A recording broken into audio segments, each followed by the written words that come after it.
Good morning, Your Excellency Yusuf, Minister of Defence Brunei, Chair of ADMM Plus, Honorable Defence Ministers of ASEAN Plus nations, officials, dignitaries from various nations, ladies and gentlemen. At the outset, I would like to thank the ADMM Plus Forum for giving me this opportunity to express India's views and outlook on the regional and international security environment. It is important for us to understand each other and respect our individual views while we strive together towards a common goal in the evolving security environment. I would like to begin with the immediate challenge facing us collectively, COVID-19. The virus is mutating fast and testing our response as we find new variants that are more ineffective and potent. India is just emerging from a second wave that pushed our medical response to the limit. But the disruptive effect of the pandemic is still unfolding. The test is therefore to make sure that the world economy moves on the path of recovery and to ensure that the recovery leaves no one behind. I am convinced that this is only possible if entire humanity is vaccinated. Globally available patent-free vaccines, unhindered supply chains, and a greater global medical capacity are some of the lines of effort that India has suggested for a combined effort. Ladies and gentlemen, never have the Indian concept of Vasudhaiva Kutumbakam, the whole world is a one family, and Sarve Bhavantu Sukhina, all be at peace, being more relevant. Today, an outlook that envisages the world as a family will encourage a shared approach. As we look at the present regional and international security environment, new challenges to international peace and security are emerging. The multiple of challenges of today's dynamic and interdependent world cannot be addressed with outdated systems that were designed to deal with trials of the past. Ladies and gentlemen, India calls for a free, open, and inclusive order in the Indo-Pacific based upon respect for sovereignty and territorial integrity of nations, peaceful resolution of disputes through dialogue, and adherence to international rules and laws. India has strengthened its cooperative engagements in the Indo-Pacific based on converging visions and values for promotion of peace, stability, and prosperity in the region. Premised upon the centrality of ASEAN, India supports utilization of ASEAN-led mechanisms as important platform for implementation of our shared vision for the Indo-Pacific.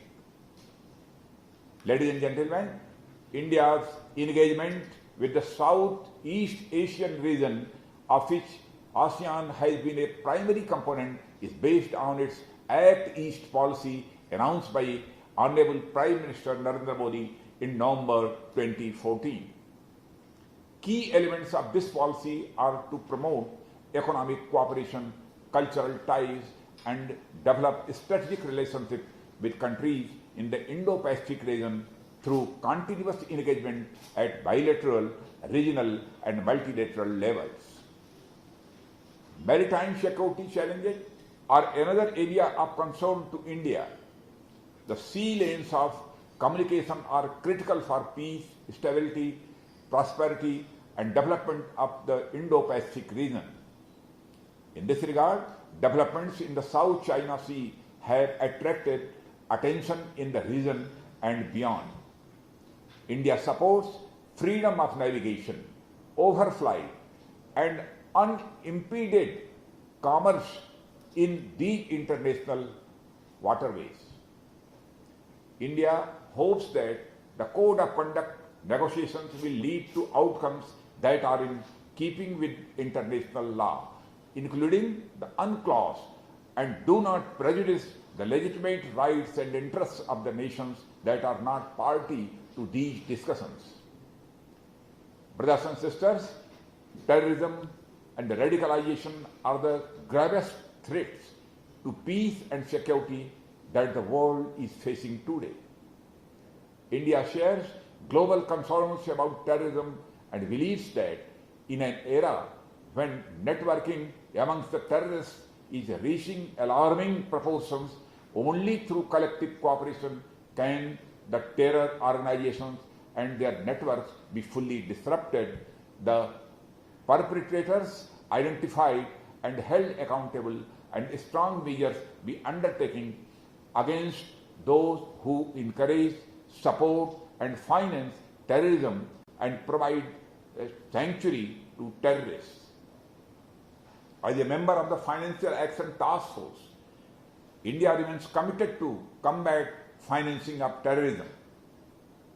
Cyber threats loom large as demonstrated by incidents of the ransomware and Wanakry attacks and cryptocurrency thefts and are a cause of concern.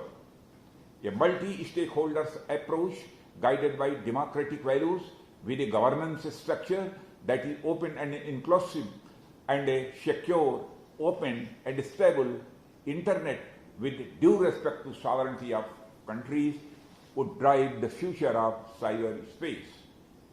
Brothers and sisters, building upon our 2004 tsunami experience, India has undertaken a wide range of HADR operations. India has remained one of the first to respond in times of distress in the immediate as well as extended neighborhood of India.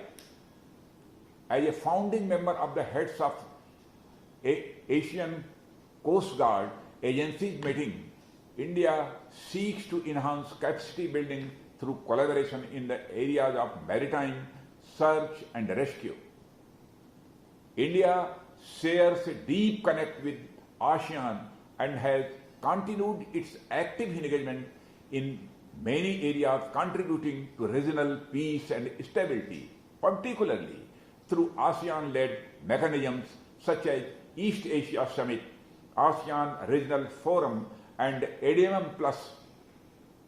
The India-ASEAN strategic partnership has been strengthened by virtue of flourishing cultural and civilizational links and enhanced people-to-people cooperation. India continues to attach importance to ASEAN's centrality and unity in ensuring peace and stability in the region. Brothers and sisters, finally, I would like to conclude by thanking Brunei Darussalam, the chair of the ADMM Plus 2021, for the flawless conduct of the event despite the restrictions imposed by the pandemic. I also thank all of you for a patient hearing. Thank you very much. Jai Hind. Thank you, Excellency, for sharing with us your views on the evolving security environment. Indeed, the COVID-19 pandemic has been unrelenting. To that end, Brunei Darussalam hopes that together we can overcome our common challenges through various multilateral cooperation mechanisms in the region.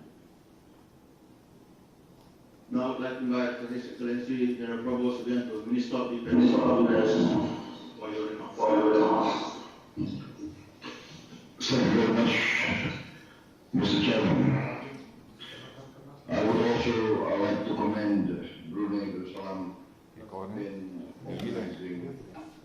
this ADMM Plus meeting with very great efficiency.